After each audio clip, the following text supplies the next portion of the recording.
Terima kasih Pak Seskap, yang terhormat Pak Presiden, yang terhormat Bapak Wakil Presiden, Bapak Ibu sekalian Kabinet Merah Putih. Izin saya menyampaikan sampai hari ini sudah ada 17.555 satuan pelayanan pemenuhan gizi yang sudah melayani 50.390.880 di 38 provinsi, di 509 kabupaten, dan di 7.022 kecamatan.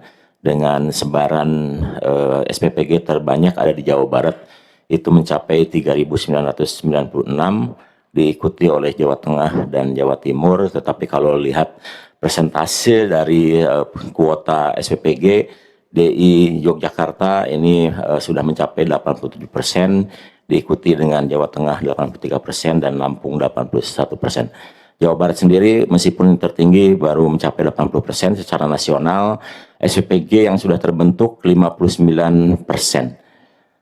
Dan kemudian jumlah tenaga kerja yang sudah terlibat langsung di halaman 2, di SPPG ada 741.985 dengan total supplier mencapai 41.389, terdiri dari koperasi ada 5.000 koperasi, BUMDes 629, kemudian Bundesma 69, UMKM ini terbanyak ada sekitar 19.246, supplier lain ini perorangan itu 16.351, Koperasi Desa Merah Putih sudah ada 22 Pak yang ikut terlibat menjadi supplier di program makan bergizi gratis. Kemudian selain kita membangun SPPG di daerah aglomerasi, kita juga membangun SPPG di daerah terpencil di halaman 4. Itu kami sudah identifikasi ada 36 provinsi yang membutuhkan SPPG terpencil, dengan total nanti akan didirikan 8.297 untuk melayani penduduk di daerah terpencil kurang lebih 2,4 juta. Dan kemudian kalau kita lihat halaman 5, bangunan yang menjadi SPPG itu dari mana saja, ternyata setelah kita lihat 4.175 adalah bangunan baru, 3.970 mengkonversi rumah tinggal menjadi SPPG, kemudian 2.985 berasal dari rumah toko, kemudian 320 dari rumah kantor, kemudian ada juga gudang 1.419, rumah makan ini mencapai 1.084, hotel, ada hotel juga yang berubah menjadi SPPG ada 113, kemudian ada kantor yang berubah 277, sarana olahraga ini rata-rata futsal 388, showroom baik motor maupun mobil ini ada 77, lainnya masih 1.600 kita masih data. Dan terkait dengan serapan anggaran sampai siang ini kita sudah menyerap 58 triliun atau mencapai 81%, dan alhamdulillah surat dari Kementerian Keuangan sudah keluar untuk optimalisasi karena ada pagu anggaran yang harus kita alihkan terkait dengan tidak mungkin terserap kalau kita tidak alihkan. Terima kasih untuk Menteri Keuangan. Dan selanjutnya terkait dengan kejadian Pak Presiden di halaman 8, di grafik yang atas yang warna merah itu adalah total kejadian per bulan yang terjadi pada program makan bergizi gratis, di mana mulai September meningkat 67 kejadian, kemudian Oktober puncaknya 85, dan kemudian menurun drastis di November ke 40, dan sampai hari ini 15 hari di bulan Desember itu hanya terjadi 4 kejadian, alhamdulillah sudah jauh menurun.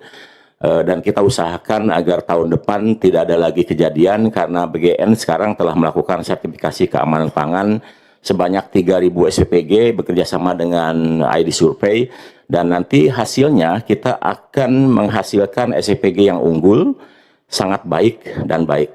Mudah-mudahan dengan sertifikasi ini tidak ada lagi kejadian yang akan dialami untuk program makan bergizi tahun 2026. Dan kemudian terkait dengan tanggap bencana di halaman 9, alhamdulillah di Provinsi Aceh ada 109 SPPG, di Provinsi Sumatera Utara ada 148 SPPG, Di Provinsi Sumatera Barat ada 66 SPPG, total 323 SPPG yang dikonversi dari melayani penerima manfaat, anak sekolah, ibu hamil menyusui karena terdampak, kemudian melayani pengungsi. Jadi totalnya alhamdulillah sampai sekarang sudah ada 323, dan kita pastikan seluruh virtual account di daerah bencana kita pastikan selalu tersedia uangnya agar bisa tetap melayani pengungsi.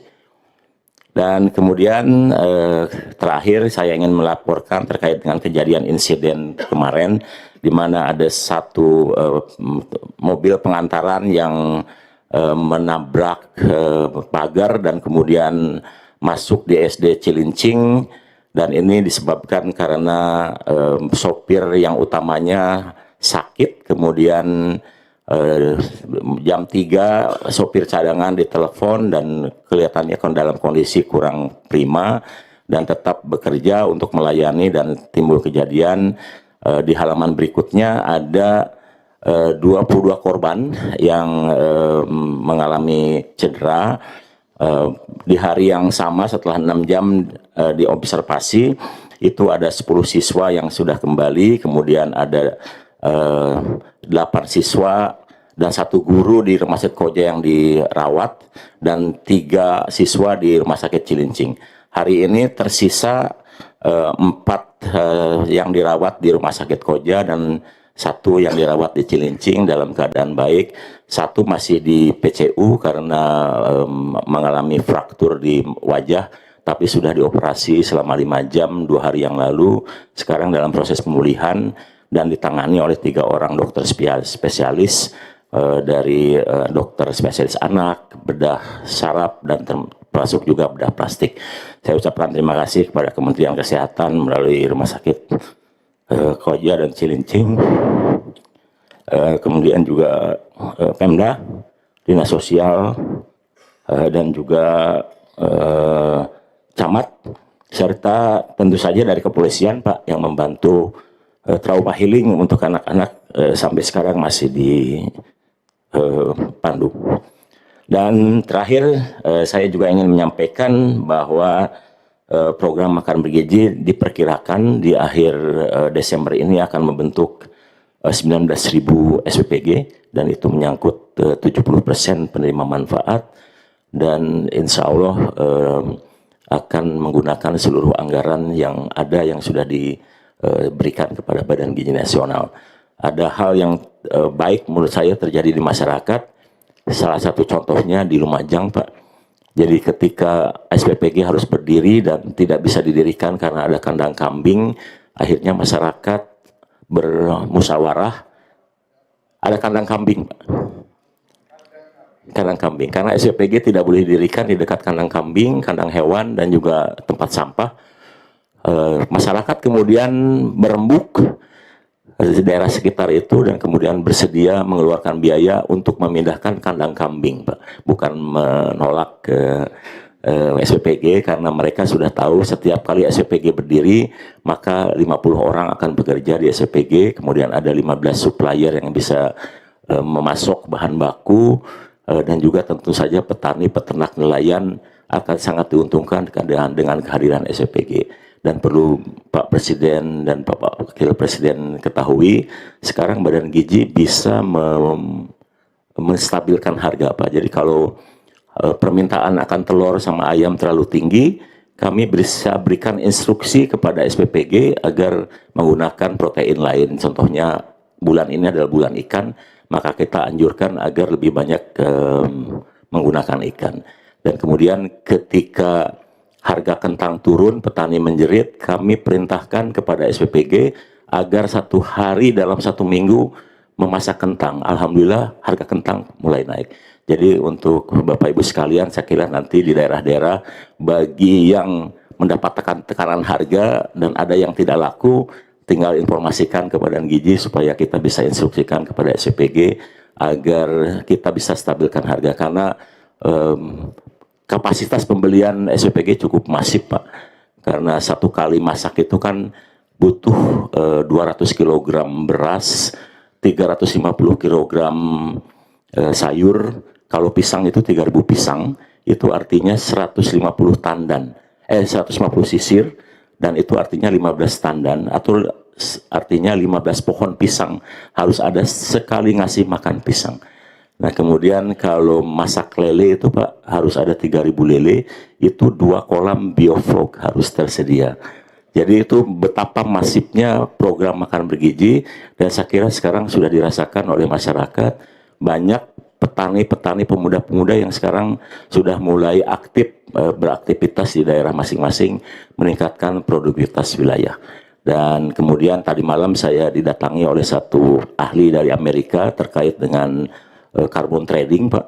Saya juga nggak nyangka ternyata pola yang dikembangkan oleh Badan Gizi terkait dengan locality, dengan ada SPPG dan kemudian ada ahli gizi di setiap SPPG, dan kemudian produknya produk lokal, kesukaan masyarakat lokal, rupanya secara ekosistem itu dinilai termasuk yang menghasilkan carbon footprint rendah, sehingga kemungkinan bisa dimonetize oleh dunia internasional terkait program di Badan Gizi Nasional karena lokalitinya tersebut. Terima kasih Presiden. Itu yang 3.000 lele sehari, itu 3.000 lele di tiap SPPG. Satu SPPG Pak. 3.000 lele. 3.000 lele itu 2 kolam bioflok Pak. Berarti satu anak makan 1 lele. 1 lele Pak. Ya, 1 lele. 1 lele. 1 lele betul. Pak kalau masak lebih bagus dari waktu saya tentara dulu. Oh iya Pak. Dan lelenya dipotong kecil-kecil. enggak Pak, ini kepalanya saja dibuang, kemudian 1 lele utuh diberikan Pak. Luar biasa itu. Iya. Dan kemudian Pak kalau masak daging sapi, masak 1 ekor sapi 1 hari dipotong untuk 1 SPG. Jadi kalau di akhir tahun ini ada 19.000 SPG, maka ada 19.000 sapi dalam 1 hari harus dipotong karena program makan bergizi. Kalau 4 kali sebulan, ya tinggal dikalikan Pak. Tapi saya sudah konsultasi dengan Dirjen Peternakan, katanya cadangan sapi nasional cukup untuk bisa mengantisipasi kebutuhan program makan bergizi, karena kalau Badan Gizi meminta kepada SPPG memasak 1 menu nasional, maka tekanannya cukup besar. Seperti contohnya tanggal 17 Oktober ketika Pak Presiden ulang tahun, kami meminta agar SPPG memasak 1 menu, yaitu nasi goreng dengan telur ceplok.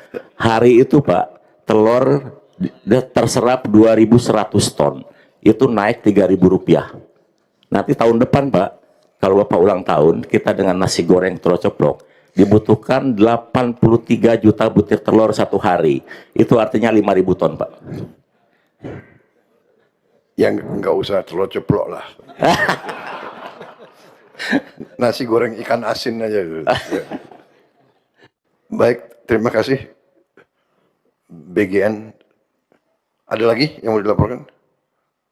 Cukup Pak, terima kasih. Terima kasih. Ya.